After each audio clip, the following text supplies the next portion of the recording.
Gentlemen, welcome to the Be the Man podcast. I'm your host, Greg Denning. I am the creator and coach of the Be the Man Masterclass and Tribe. Today, we have a real treat with our guest, Chris Meyer. He is the author of 5 books. Grew up in New York, then moved out to LA, stayed in California. He has a law degree, got a master's degree, then ended up, he was doing screenwriting in LA, got to meet Mel Gibson, and a lot of stuff. He's had his hands in a lot of things and ended up as a businessman with some funeral homes that he still owns.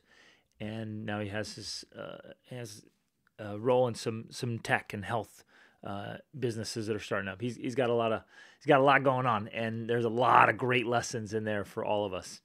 And the big one we focus on today in this show is really what he learned, the life lessons from being near to death, and what we learn about living from those who are dying and the people around them.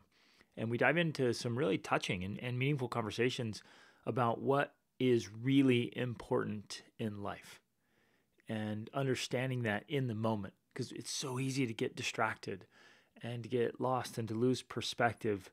But death and the nearness of death of those around us and eventually ourselves, that brings back some clarity that I don't think we get anywhere else. And we talk about, the lessons he learned by being right there with these wonderful families and the things he saw, and about creating memories and experiences and really investing in those who will be there when you die, right? And living with meaning and purpose, and especially building those relationships and connecting with our spouses, our children. Oh, and what it means to really live. So this great, touching, meaningful, powerful conversation. Let's jump in. Enjoy the show. Chris, man, super grateful and excited to have you here today. We were just, right before we hit recording, we're kind of just laughing and talking about he's on book number 5, man. And that takes some work and some doing, and got his hands in all kinds of stuff. But before we jump into any and all of that, give us your background, brother, and tell us where you started, how you got into it, and how it led to where you are today. I started out in Westchester County, New York, about 35 miles north of New York City, in a beautiful town called Pleasantville, believe it or not. 2 great parents, 2 older brothers, had a great childhood, sort of idyllic, I would say. And then I went to law school.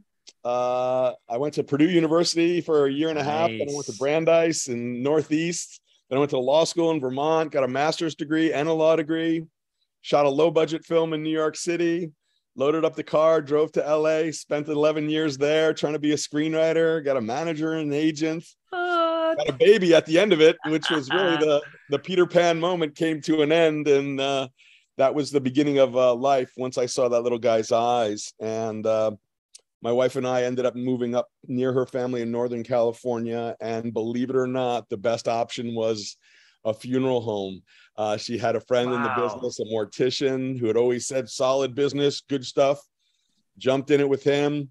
He left after a year and a half, and I was there and learned a ton. I mean, in many ways, I say that was the greatest part of my journey so far, because it just told me what's really important in life, right? And I think that's exactly right. It alters your perspective. I like to refer to it as kind of like the deathbed perspective, or when you're dealing with the fragility of life, or the fact that life ends. All of a sudden, you see things differently.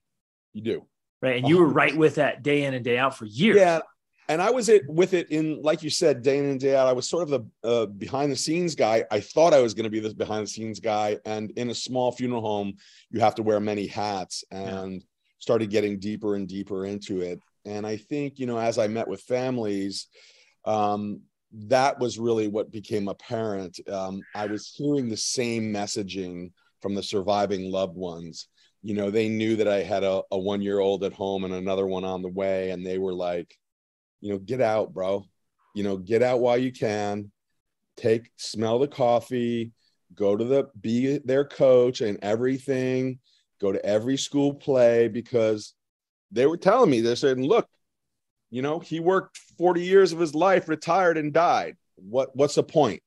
Right. So after hearing that so many times, again, I had left the screenwriting world and I was like, I don't need to go back, man. It was rough. It was a rough existence in Los Angeles. And then after about 7 years, I was like, wait a minute. I'm hearing the same things. And I said, this would be great for everyone to hear, right? And again, they're nothing too revelatory that you're like, whoa, it's commonsensical stuff that we all need, that when we step off that habit trail of life, trying to like, I need to earn this. I need to live here. I need to have that, that's what the greatest gift for me was, because I was that guy. Right. And I was like, oh my God, how am I going to send my kids to private school? How am I going to send my, all those things. And you're like, come on, bro, what's really important in life? Yes. That small moment with your son or daughter. And it takes so little, Greg, we overblow everything. They care about when you're on the carpet with them, looking them in the eyes, playing figurines and in their world, right? That's the good stuff. Exactly. That's the good stuff. And so I always say the funeral homes have been my greatest gift. I mean, they taught me smack you upside the head and, slow down, bro. It's not that big deal. Right. And you're right. What a gift, what a privilege, what a blessing to be right there in what I would call sacred moments. Like those are sacred moments, life and death. Right. And you're right there with those families and hearing those messages and how special of them to say, hey man, no guarantees, make sure you're doing what matters. And that it doesn't have to be the big grandiose stuff. Like right. I like the grandiose stuff, right? I tell my kids, I'm like, where's the farthest reach of the world? Like, let's go do the most epic crap, right? But then you're right. It's like sitting out back one day, just laying on the trampoline with the kiddos, looking at stars or something. Man, that just hit home. And it's so profound and so powerful to connect. Yeah. And I say, my favorite times are tuck-in times, right? Because that's sort of the end of the day. And everyone kind of lets their guard down. Everyone had a shower and their bath time, and and for me, my kids are a little older now, but when they were little, that's when they just started ripping, telling you about their day, telling you about their fears, their hopes, their excitement, their joy, and the ability to just lay there and look at the ceiling and listen. That I found so many pearls in those moments. And I would hope that you and I can teach the younger men coming up. That's our messaging, right? We're all go-getters, and we're all trying to, win the game, so to speak, right? But I'm here to tell you, those times in laying tucking your boys or girls in, that's going to be your golden moments. Priceless. And those are the ones you'll remember forever. Yeah. Priceless. Now, see, I have a unique advantage because we have 7 children. I have kids that have already moved out, and I still have little girls that I read to every night. Right. So I'm still in the mix. What great perspective though. Right. Yeah, I love it. Yeah. And then probably the older ones love hanging with the little ones. And that's another unique perspective. You need to write. Yeah. I am. I'm writing. Both my wife and I are both writing, actually currently actively writing right now. Good. But you're right. And I just want to emphasize that what was really cool is, so we adopted our oldest, she's 20 now. And right from the get-go, I'm like, we're reading, man. Well, we're big book lovers. And in fact, my wife and I, our whole relationship was built on reading. We started our first date, and our first date was talking about books we were reading, and it just started our whole marriage. And so we read, and every night I read to my little kids. Right now, the older ones, I don't read to them anymore, but I've been reading for 20 years, and that evening time routine, that's holy. And to have those little moments, and man, it just breaks my heart, because I hear often dads will have a struggle, especially with toddlers. Well, both toddlers and teens don't want to go to bed for some reason. They don't want to go to bed. And so it can be a battleground, but I'm like, no, man, don't let that time be a source of contention. Let it be a source of connection. Right. And that is a special place right there. Right. And, look, the teens, man, so I have 3 boys. One's just heading off to college. One's a junior, and one's in 7th grade. Yeah. Good. And that 14, 15, 16 for boys, at least I don't know girls, but my world, that's tough years, because they're trying to figure it out. Their hormones are changing. Dad is way less cool than he used to be, you know. And they're trying times, especially, you know, in these days, Greg, we're all here, right? On the device, man. You know, on the phone, laying on the couch, not maybe contributing as much as you want to the family dynamic. Yeah. But you're right. We have those peaks and valleys, and I talk about that in the book, right? We all think life is like this, right? That perfect graph chart and rises to the sky. But the reality is, this is the chart of life, right? Up and down, all over. Got to weather the storms, whether it's with our children or our wives. You know, I've been married 21 years, and it's not. My wife will be the first to tell you it's not that trajectory upwards.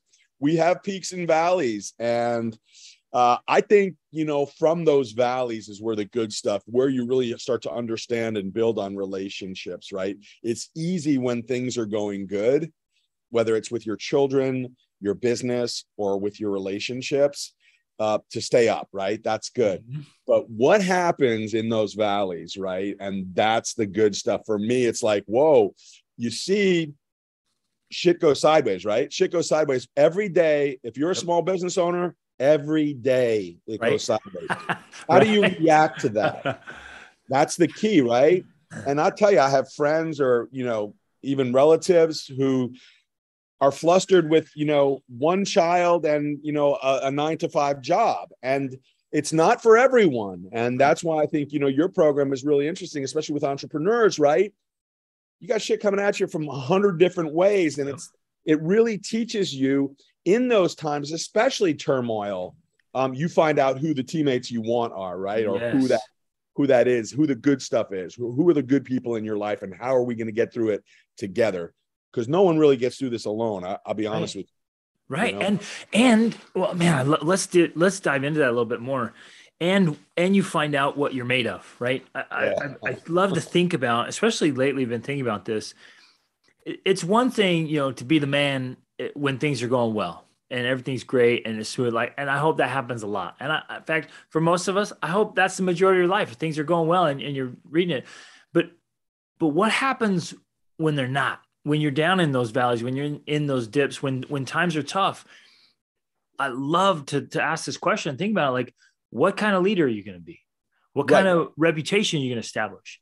What are you going to choose to be made of in those moments? And not just throw in the towel or excuse away your crazy behavior because it was hard, but like, how are you going to roll? Yeah. And it's not even really even a leader in my world. It's like, it's you as a person, right? Because mental illness and mental health is sweeping this nation, right? And, you know, I think the greatest message that we can share is it ain't always easy. Yep. And when you're in that trough of life, the greatest thing about it, and it wasn't me who said it, it was some famous poet about laying in the gutter.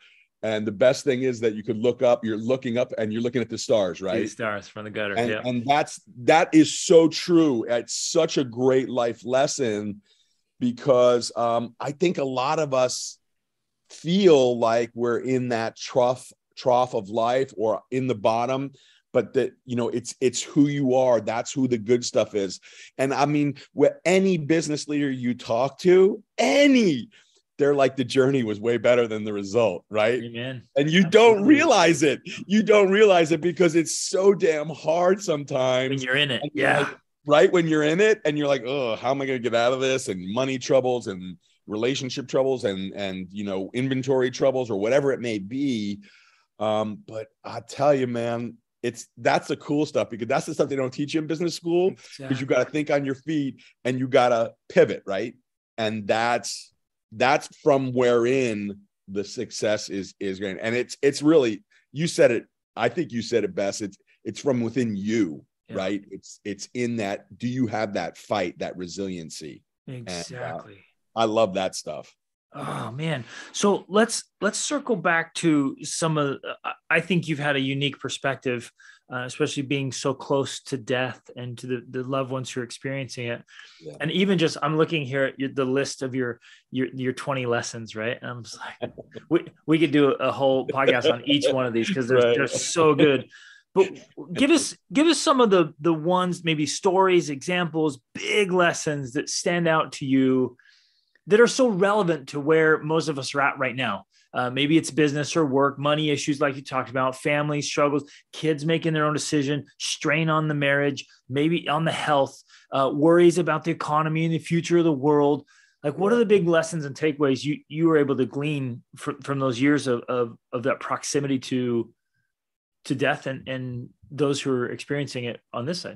I think the greatest overarching one for me was the perspective of, in those intimate moments, in those times of going to someone's home who is on hospice, the most interesting thing that I found was who is there, right? And God, I'll get choked up even just talking about it, because in life, we're always trying to succeed and impress and gather more friends, or, especially when you're young, you think that's important. But I guess what the lesson I love is that on your deathbed, who are you going to be surrounded by, right? Who is going to be sitting there holding your hand? And those are the faces that you want to proliferate memories with. And so, for me, I've always been a family guy. I don't know what it is. I had a great once in a generation relationship with my grandfather, who lost his wife early. And I think he was instrumental. And I've had really great parents, knock on wood, they're 83 and still healthy, and really have taught me everything. And I think that has been such a prevailing thought in my mind, is family, family, family. And then going into the funeral home and seeing what I saw, it was always family. And when it was always family. And then one of the great moments, again, from the book, is the Mel Gibson story, which everyone really loves because it's kind of salacious and a celebration. I interviewed to be his assistant, his number one assistant. It was a time in Hollywood when I needed that job, bro. I was hungry. So I did all my homework, right? He was about to make the Vietnam film. I think it was Once We Were Warriors. And it was written by Randall Wallace, who wrote Braveheart. Wow. So they studied together. But I took the script and I deconstructed it because I thought it would be brilliant to come into my meeting with just me and Mel in the beautiful Paramount lot in this beautiful setting back, and deconstruct it for him. And I did. And he just sat there sitting across from me, only us two, no one else around, outside. And I deconstructed it and told him what was wrong with the script. And he said, "Oh, okay." And I went back to my other job on the lot. And the next day, the head of the studio called me in and said, "What the fuck did you do? You told Mel Gibson, that Oscar-winning screenwriter, his script was shit?" And I was like, well, now that you say it like that, it probably wasn't the hardest thing. And I guess so. I said to her, I guess I didn't get the job. And she goes, "Get the fuck out." Oh, man. So I went back to my little cubby. I was doing like the Academy Awards seasonal stuff. And of course, felt about as big as this. Yeah. Knew I didn't get the job, knew I needed it, was wondering if I was going to get fired. Someone's going to come with my box today. And out of the corner, some random guy from the studio comes running over, dips his head into my office and goes, "Did you really tell Mel Gibson his script was shit?" And I looked at him and I go, "I did." And he goes, "You're a freaking rock star." And he ran out.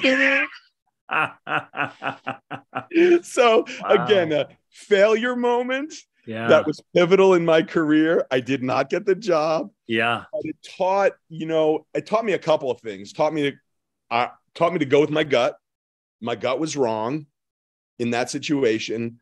But I think I was a man of principle. And even just that kid telling me, that I'm a rock star, I just felt empowered. I don't know why. And, I thought that was just a great story. And everyone who reads the book is like, "That story is great. No one can believe it's real." Right. And it's those failure moments. It's taking the risk moments. And man, those are impactful. Just even listening to you, I'm thinking of the stories, epic failures and big mistakes, right? That were pivotal for me. That you do something, you make a mistake, you make a choice, you just go all in, and you're like, that was wrong in so many ways. But right, I mean, you never forget, and it's important for us to share those stories because that is everyone has them. They're epic, and that feeling that you have right afterwards is so bad that you start thinking, how am I going to survive life after this? And you put one foot in front of the other, like the old Christmas story, and you keep walking out the door. And that's resiliency. That's, like you talked about, what's inside of you. That's the good stuff. But again, remaining true to who you are. I felt it was the right decision. I was, clearly over 18, and I was making the decision, and it was a bad one, but it was my own. Yeah. And man, well, you're right. And thank you for bringing that up. It's the feeling after we fail that we have to process, learn from, deal with, get up from. Right. Because you're right. You feel like such a schmuck. Right. And if you don't have someone to share with, yeah, if you don't have a trusted friend or, a girlfriend or a wife or, a counselor or a mentor to share with, I could imagine it's even, 10 times worse. Right. Because half of the good part of that is going out for a drink and saying, you're not going to believe what I just did, and just to get the words out. Right. It feels better.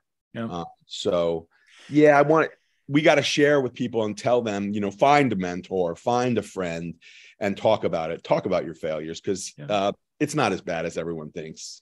No, and well, it's critical. There's a lot of people talking about the importance of failure and learning to fail forward, and that failure is fertilizer.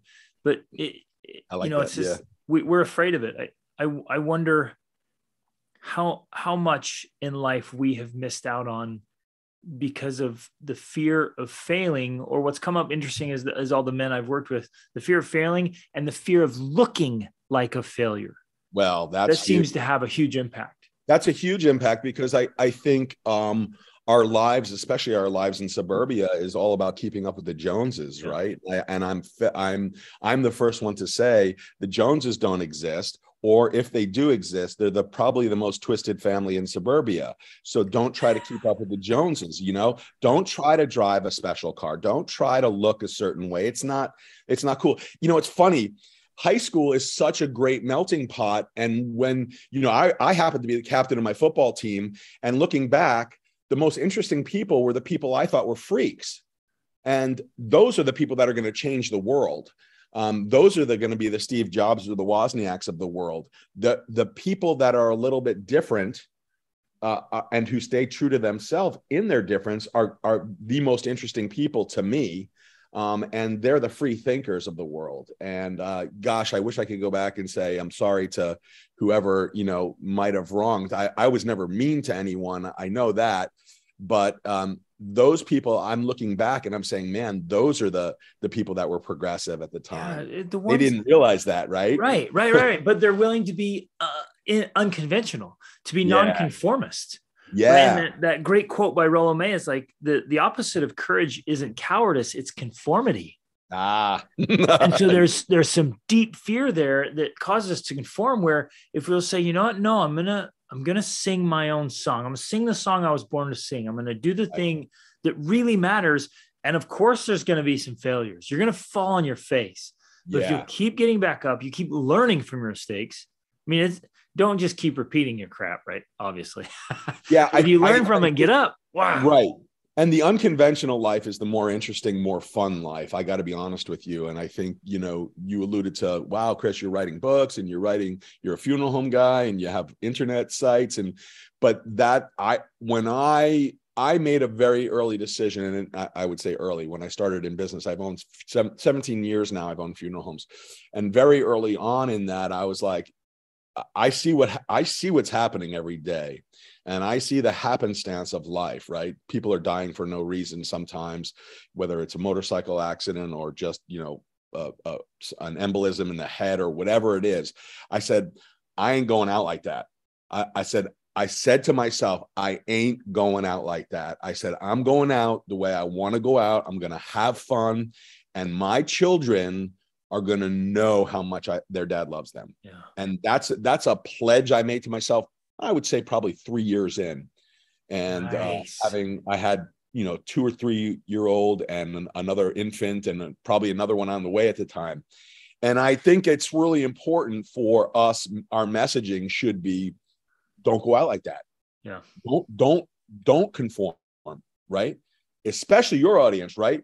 They know they're not conforming already. The entrepreneurs of the world are the free thinkers. Are what can I do? How do I fill a need? How can I fill a need and make it better? Or make it better. That's how we should look at society. We should have our head on a swivel all the time, trying to find where's a problem, how can I fix it, how could I do it for an affordable price, make some money, but not kill people to make money, right? There's a balance. It's hard, man. It's a hard thing.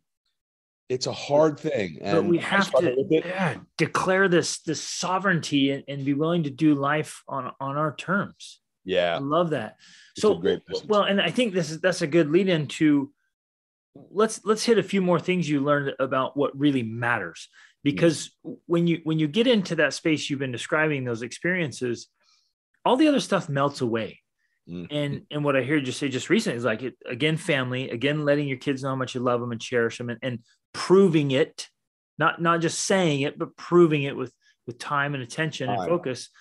But also, like getting rid of the distractions and the fluff and the crap and getting down to deep meaning and purpose. And I'd love to hear some more. Like what else did you find that kind of melted away? What did you see that really mattered to people? I think what mattered to people, I saw what mattered to people a little bit too late. I think there was a lot of regret in the families that I tended to meet with. They wished for something greater for the loved one. And they wished that they had learned something earlier on, or wished they had intervened in that life earlier on. You sit and you can listen to eulogies ad nauseum.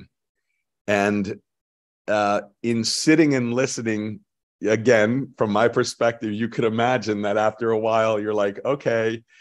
And I almost felt at times sitting in the audience, and I would sit in the back and not always listen to everything, obviously, but sit there.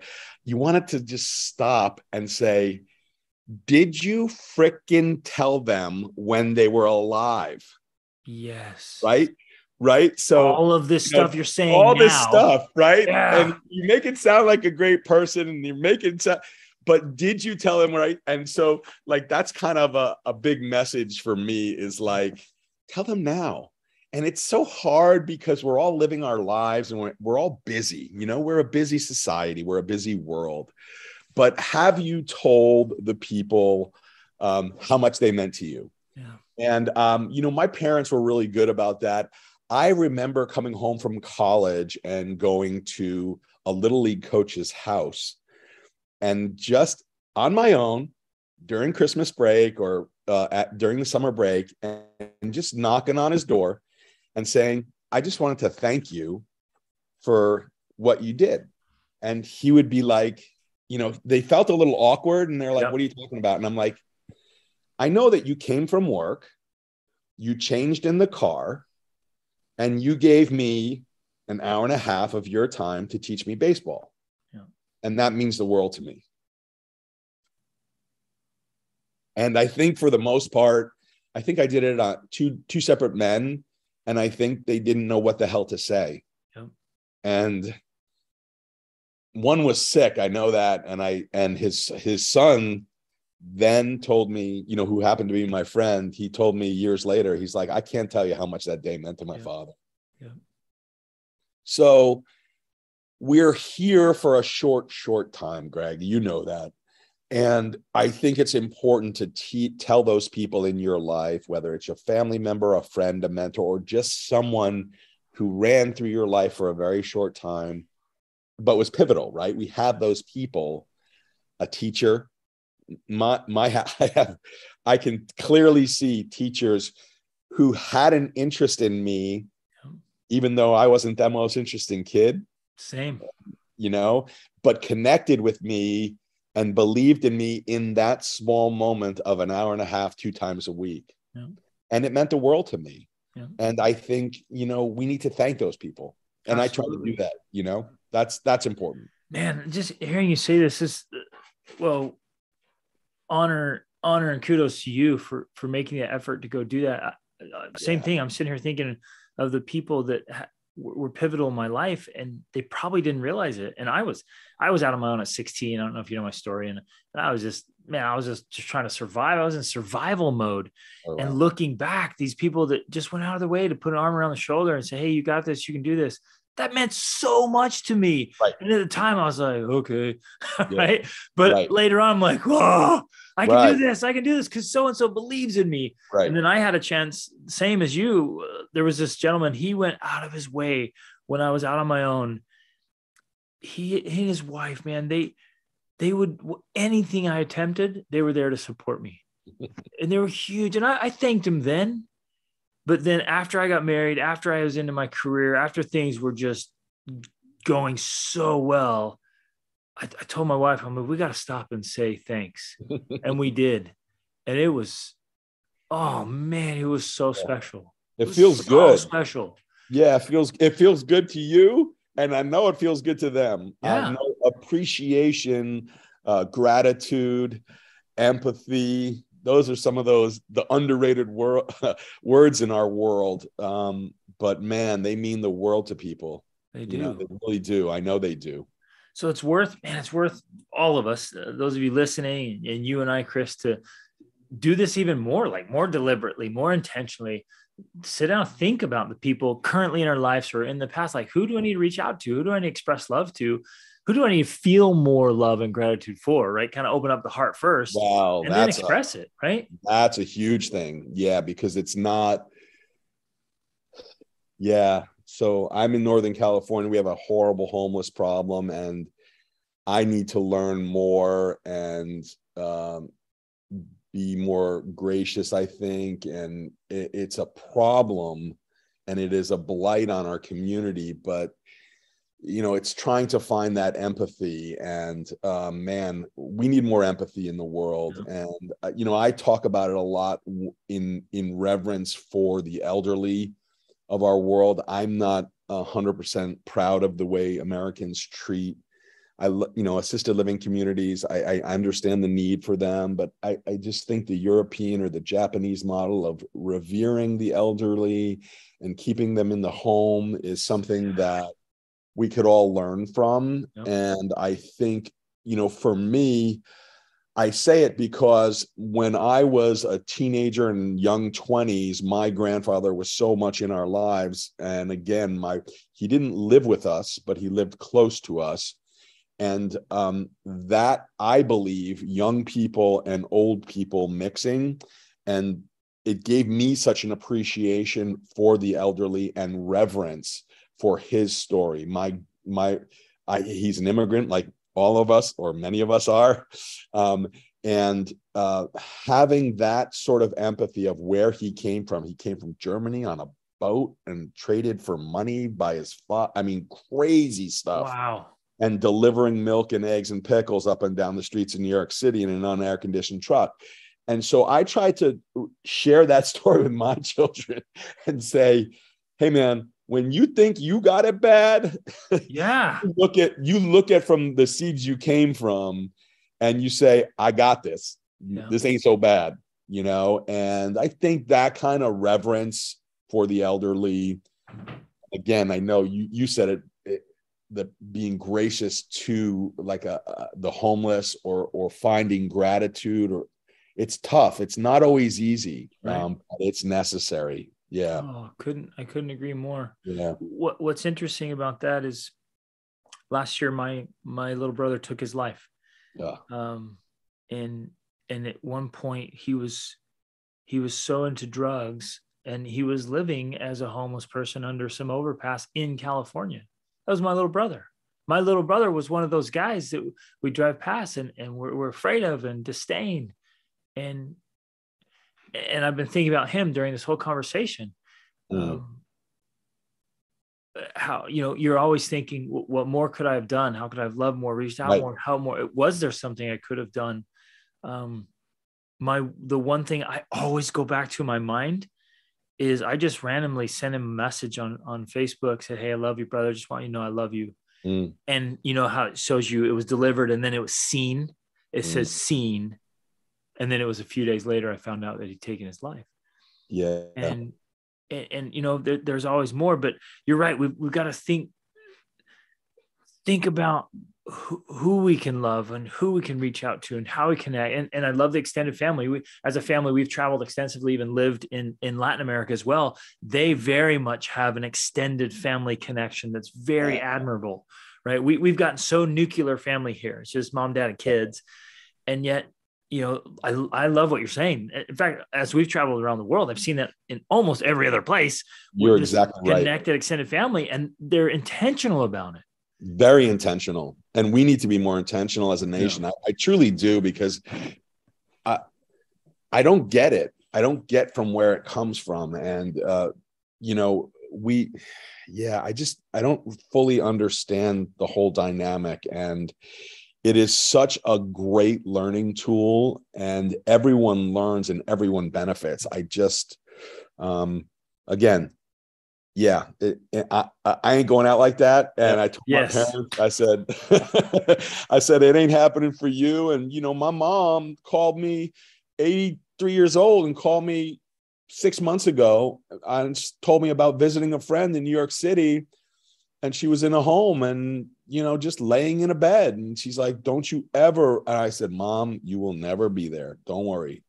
Not by hook or by crook. If we're, we got nothing but two sticks to rub together, it ain't happening. Yeah. And so, I guess you said it. We got to be more intentional. And I think we have to just live with a hell of a lot more empathy, the ability to put yourself in that person's position. Yeah. And again, passing people in the street, just assume they're having the worst day of their life and say, "How you doing? Yeah. You okay? I got you if you need help," and it's hard. It's not always easy. Yeah. Not always easy. Yeah. Man, I love this conversation. I love what you're saying. And this whole idea of I ain't going out like that. Yeah. It has so many implications of how we treat others, how we love and connect with them as they're leaving this world, and how we build relationships and live so that when it's our time to leave, it's a totally different story. It's a short time. I'm telling you, you're not in control of that short time, and think, you're middle-aged dude. How much more you got? Right. Say that to yourself. No guarantees. You don't know. It ain't no guarantees. You're right. So go out like you want to go out. Do the job you want to do. Create the art you want to do. Write the book you want to do. Go travel the way you want to do. But how, Chris? How? Okay, let's roll with that specifically. Like, okay, let's say somebody's listening to this and they're like, "Yeah, man, I've always wanted to do this thing," or I hate my job. I abhor this work I do. I don't want to change careers, or things are off. I got to repair this. And I think getting into the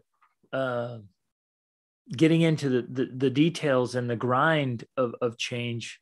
How do we go about that, man? What have you seen and experienced yourself? It happens one step at a time. And first it happens in the mind. You have to commit to something.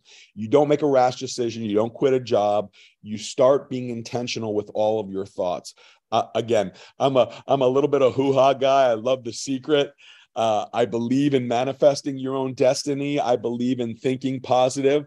Again, I don't care where you stand on the religious spectrum or what. It worked for me. Yeah, me too. I believe in it. I bought it hook, line, and sinker. Used to listen to the tapes all the time in my head. Me too. Repeatedly. I was doing it yesterday. I was listening to Wayne Dyer yesterday. Wishes fulfilled. Same thing. My kids fell asleep, and I'm like, this is amazing. Yeah. because you have to be intentional. And again, it's not knee jerk, right? Most entrepreneurs are not like, bam, I'm going to jump into that and I'm going to crush it. No, it's intentional. You have to make a plan. If you have no money, you have to make a business plan. You have to present it. You have to show 10 friends. You have to hear all the shoot it down. Be intentional, make a plan and start, right? That's the biggest thing, is taking that first step. And you look at behind you is all these books. There's every book under the sun that could help you teach. Self-help books, how-to books, novels, all these things will help. Yeah. And then you can start to make your own map. But you got to take that first step, and you got to make plans. Sometimes plans are a month. Sometimes plans are 2 years. Sometimes plans take a generation. Yep. It's what you make of it. But if you got it in your soul that I hate this job, I want to be a painter my whole life, you'll make it happen. Yep. You will. You will manifest it. You know, it's that old Jim Carrey. I wrote myself a $20 million check. Well, he did it. He was using The Secret or Wayne Dyer or, any Og Mandino or whomever, right. Any of these great people, the world's greatest salesman, right? It all starts with something. And find that kernel in a book, in life, a mentor, and go with it. Mentors are huge. They're huge. People in your life. Gotta have mentors and coaches. And they want to help. Yep. And usually the good ones want to help for no money. Yeah. They want to just help. I want to share. It's like you and me right now, right? We're sharing the way I was as a young man, I didn't know shit from Shinola. Yep. And same. I was like clueless. Maybe less. Yeah. And I had amazing parents, and my father started a business in our dining room, and I saw people moonlighting come into our house, and my mother fed them every night. And I was 15 years old when he started his business. And I'll tell you, I learned more in my high school years, watching people come to our house and my father building a business, than Wharton could have taught me in how many ever years at business school. Yes. It was the greatest business school I ever took. And I thank my father all the time. And it's funny, my father was an executive, built a business to 45 people, successful by any way, shape, or form. And now in retirement, the last 10 years, he looks at me and we reflect, and he says, Chris, no one comes to me for the answers anymore. Interesting. And his self-worth after retirement definitely waned because he felt like he wasn't the man. And so part of not my job, but part of me being a son was constantly calling him and asking him. Keep going back. Right? Yes. Hey, help me out. I don't know what the hell to do here. I got a problem with the family. I got problems. I got to think about this mortgage. Can I bounce this off of you? Yeah. And, my dad obviously was my greatest mentor. And it's very nice to have your own father be your best friend and mentor. That's a unique thing, but it kept him in the game too, and I know to this day, he now, once he turns 80, gets a little more vulnerable and a little bit more, lovey-dovey, and, he's a German immigrant, grind, work. And now, it's very interesting. He shares with me how important those times were. And it makes you feel good. It makes me feel good because I know how much I've learned from him, Yes. Yeah. Oh, that's huge, man. Really Again, big takeaways here for me and for all of us. Like turn to those men, listen to them, listen to their wisdom and the stage of life they're in, turn to your dads, and man, most especially be that kind of dad, gentlemen. Yeah. Be the dad that's the mentor, or wife, the coach, the role model, or woman. Yeah. I mean, mine just happened to be men, but man, there's some amazing. My wife's happened to be one of them. Yep, same. There my are wife amazing as well. women leaders in this world, and Absolutely. business women, and I got you loud and clear. But if you could be that dad, you could be that light to someone else. Woo! So what's standing out to me from some of the things you said recently is like, and I wrote this, as I've been writing on my book every day. And one of the things I wrote the other day is like, you're a few books away, a few conversations away, right? You talk to a few pivotal people, you read a few pivotal books. You literally could be a few books away from being a much better version of yourself, of overcoming a weakness, of maximizing a possibility, of just, you get so close sometimes.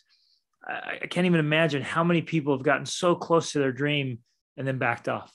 Yeah. So close to overcoming the obstacle, the challenge, the difficulty, the addiction, and then pulled back. And they're like, no, you were right there, man. You were right there. Yeah. And who knows, but a conversation or a book. It's or exactly a conversation. And it's just a push. It's that last push, man, I think we've all felt it in business. We've all felt it in relationships, and it is that grind, and it is that fight that is the good stuff. And it is so hard to see, especially for young people, especially for people who grew up in privilege. It seems so easy. It's not easy. No one ever had an easy time to make something good. And it's hard, but doing the work, it's what feels good. It's what makes it all worthwhile. And you look back and you laugh and you smile and you regale stories of, oh man, I know being part of a team that was, football team or whatever it is. Man, you remember we got smacked around that one time and we thought we couldn't win a game, and then you win. It's the practice. No one likes to practice. No one likes to run lines, in basketball, but that's what in the fourth quarter, you're going to be making the layups, or your shot's going to go in and not hit front rim when your legs are tired. It's the little stuff, right? Yeah. It's the little stuff in life, bro. You know it. I know you know it. We'll change the world by that. We will. It's beautiful and relevant. I was sitting last night. My daughter wanted to try out for a soccer team, a comp soccer team here. And she was last night, and after practice, so we went over early. I went with her, and we were just drilling pretty hard for 30 minutes in the Georgia heat and humidity, right? Sun. And she was spent when practice started. And then she played a long, hard practice. At the very end of practice, it was over. And the coach is having them run sprints, racing. And I'm like, yeah, girl, like go. And she would go all in, and she'd look over at me, right? Soon as she crossed that line, she'd look at me. She's looking. I'm like, yeah. I'm like, go, you got this. And it lit her up. She turned around. She's going to go again, right? I was right there as she's running those lines and sprinting and racing and competing. I'm like, this is where we develop what we're going to be made of. That's what champions are built, man. Anyone will tell you that, Michael Jordan wasn't he wasn't liked too much, but he could grind. And so could Kobe, man. They could go. Yep, they could. Yeah. And we got to find this spot where, I don't know, I love all of this, man, where we can be whole men, able to feel and love and cry and inspire and appropriately correct and discipline when needed and lead out and really get down to what matters in life more than anything else. Yeah, I think it was a generational thing. I think, our fathers, grandfathers came from that immigrant mentality, and it was work, pound. And, you make something, you stay with a job for 40 years and, you do that thing. And that's just not this generation anymore. Nope. I think more than anything, 9/11 changed the collective conscious in our country. And I think many men said, what the, F, I mean, I ain't going out like that. Yep. I ain't going out like that. And maybe that's the biggest takeaway, do you and do what feels good. And family always feels good to me. Yep. That's just the way I live, what I like. And, same, it's a good way to live. It's a good way to live. Cause I'm going to tell you when it's your time, that's who's going to be there. That's who's going to be there sitting there. And, the ability to hold someone's hand when they're dying or near death. Priceless. Unbelievable. Yeah. Had it from my grandfather. He's the greatest. greatest gift I could have ever given myself or given him. I know it. I know how much he loved me, and I know it brought him comfort. Yeah. And it'll change you. Death will change you. Yes, it will. Yes, it will. I've had, so I love emergency medicine, and I've told some of these stories in other podcasts. Last year we were hiking in Ecuador, up on a mountain, and I had a chance to go help somebody who had fallen. And she was a young Ecuadorian woman in her 20s. And she died in my arms right there on the mountain. It's 16,000 feet above sea level and in austere conditions. And her boyfriend had also fallen, and we were able to rescue him. But that's one of those moments, and it hit me hard every time it hits me hard, right? That they'd unfortunately made some poor decisions that led to that fall. But when a life ends literally in your hands, you think differently about what you're doing and why you're doing it and what matters. And I think there's going to be challenging times coming. I think globally we're kind of in the winter of an economy and a society, and there's some tough times coming. And so for all of us, I mean, your message couldn't be more relevant or more timely, because we're going to be put to the test, right? There's going to be stress and strain and struggle, and people are going to be tempted to snap or crack or bust or whatever. Like, when you put a little pressure on, now what? Like, it's easy to be nice and kind and loving, all this good stuff when things are going great. But what about when it gets really hard and the pressure's on? Right. We've got to cultivate some of these things. So I think your message is pivotal in so many ways, and so important to be spread right now. I think you're right. I think, again, demystifying sort of the male mystique from yesteryear and being more vulnerable. It's not always easy, of course. But good things come from that vulnerability, I find. And again, what are we trying to be? This idea of man. I think it's more cool, bringing it all down and trying to get on the level with our children or our friends and just being more real. I think that's the good stuff. I really do. And the other thing is sharing with your children that I'm making this up, bro. I never been a parent before. I'm just making it up as I go. I tell that to my sons all the time. I said, hey man, this is my first time. That's what I tell my kids too. Hey man, it's my first time being a parent. I'm trying to figure it out, bro. And I had a couple times I had my sons look at me like, hey bro, I thought you're the dad here. I'm like, yeah, but My first but seriously, those are great moments, because they're like, oh shit, I guess we're in this together. So exactly, we figure this out. And man, your first child, man, I was like, we made a lot of mistakes when you were little, man. We just didn't know. We just didn't know any better. Sorry. Sorry. Exactly. The younger ones are like, you're getting a way better version of me. Right. That is so true. And probably a way easier version, right? I know my brother said that, oh, you're the baby, you had it so easy. And I did. If I'm being honest with myself, I did have it easy, and my parents were, they had other things to do. They were starting a business, so I had a good lot of freedom, as they say. So it was fun. Yeah. Life is such an incredible journey, and like you've emphasized so well, it's just this short time in between birth and death to really make something of ourselves. I'm just going to read through your list here of the 20 things just real quick, but then invite you to just share one last thing for the good men listening to this, one last lesson or thought or piece of advice, whatever you want to share. But I'm going to read through this real quick, just because I want to tease them into this, your 20 things here. So 1 is be thankful. 2, make a difference. 3, avoid judgment. I'll just keep going. Respect others and yourself. Be vulnerable. Get uncomfortable. I love that one. Failure is the foundation. Love simply. Become a familionaire. I loved that one, man. I'm interviewing a friend of mine.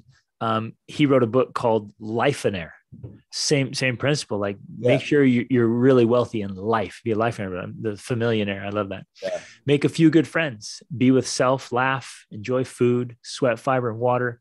Stop worrying about money. Have faith or spirituality. Embrace the elderly. Exercise your mind. Be resilient. And then your acronym DEST. Right. Love it. I was just looking over that, like, yeah, there's so much goodness. And this is one of your 5 books, but any last thought? We've hit some really great stuff, brother. I really appreciate you sharing your life lessons, and actually want to, share a little honor to you to put in the effort to share what you've learned. Cause you could just keep it and be like, I'm going to do my thing, but you're writing, and there's a lot of work in writing and putting your message out there. So thank you for valuing others enough to share what you've learned. But any last thoughts you want to share? Yeah. I mean, I think it's that last one, right? DEST, the DEST stands for do epic stuff today, or, change that S to whatever you want. But it's important, there's a famous poem in the funeral industry called The Dash, right? And we have a starting point, our birth and our death, right? But the dash, the in-between stuff, is what you make it. Yeah. And that's the good stuff. That's the living, right? And make your dash the best you can be. We're all here for a short time. Do what feels good. I mean, don't be a hedonist, obviously, but kind of do what your joy is. Find your joy. Again, simple. I don't think I'm the first guy to ever say it. Maybe just said it a little differently, but do you and go out the way you want to go out. Write your own story. You said it, right. Sing your own song. I love that. Let's do it. And be alive.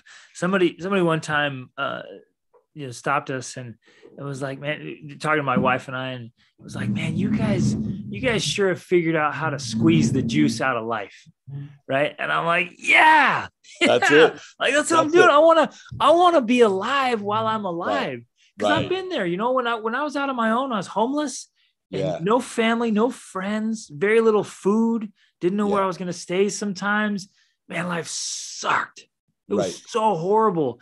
Right. And having been in those lonely, dark, depressed, discouraged places, thought, man, when I get out of this, I'm going to live. Yeah. And I'm going to make it count. And then, the experiences you've had and that I've had just reminds you, like, if you got a day, if you woke up this morning, whoo, what a privilege. Huge victory. We should wake up every morning, no matter what we're facing, and be like, yeah, I get another day. Right. I get to be alive today. I get to love on somebody. I get to be loved by somebody. I get to make a difference. I get to live. And man, that's your message is spot on, brother. Let's do things that are exciting and fulfilling and meaningful and things that matter. Right. Yeah. And try to not listen so much to the society telling you this or that. Yeah. I mean, the ears are the greatest thing to listen to, absorb, or books. Yeah. But, there's always going to be an uncle at the Thanksgiving dinner says, you can't do that. Or a friend. I mean, I had a slew of them. And, even as a young man, I just look him in the eye and I would be like, I got this, bro. I'm going to show you. Yeah. And I never be disrespectful, but do you. Yep. And don't let anyone quell your dream. Never let that happen. Exactly. Never. Man, I love it.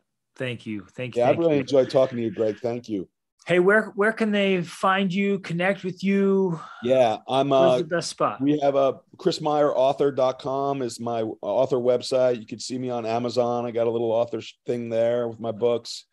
I hope everyone goes to fundandmoving.com and gives it to a person in need who is stuck in life and needs a little exercise or rehab. We have a really exciting platform, very, very affordable at $10 a month. So we're trying to bring goodness into the world, and I think we might have done it this time. So I'm really excited about that. That's fantastic, man. You got all kinds of good things going on, brother. Yeah. Thank you. Thanks for being you. Thanks for sharing your message, and thanks for giving us your time and yourself today, man.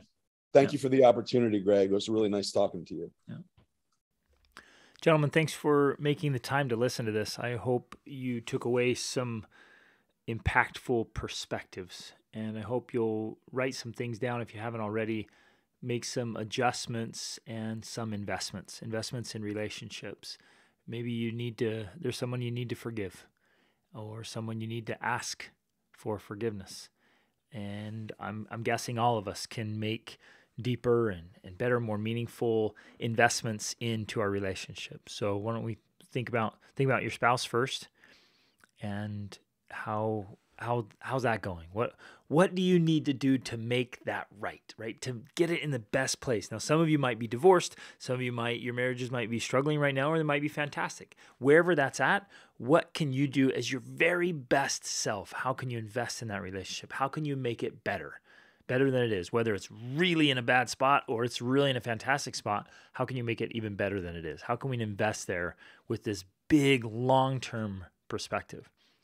And I know it sounds morbid, but to think like, well, what would be different if I were about to die? Or what would be different if this person was about to die? It changes the way you treat people. And do that with each of our children. Do it with the people that are in our family, with your parents, your siblings, your community, the people you work with, people that work for you, all around. Just look around and be like, what am I doing? Am I living the life I want to live with the reputation I want to establish? Am I being the kind of man I want to be in the way I treat other people? And then wherever you see a discrepancy, write it down, set some goals and commitments, set up some kind of habit tracking system, and let's go. Let's lean in and make sure that we are focusing on the things that matter most, that we're living with meaning and purpose and really investing in those relationships. Gentlemen, thanks for being great men. Thanks for being here. Thanks for listening. Share this episode with any friends, family, or colleagues you know who need to hear it. And if you enjoyed the episode, feel free to leave a review up to 5 stars and share this and get it out there so we can share this message. And so none of us have to go along through life and miss out on what matters most, only to get to the end and look back and be like, oh man, I could have done it better, right? So let's have that deathbed perspective right now so we can live today in a better way.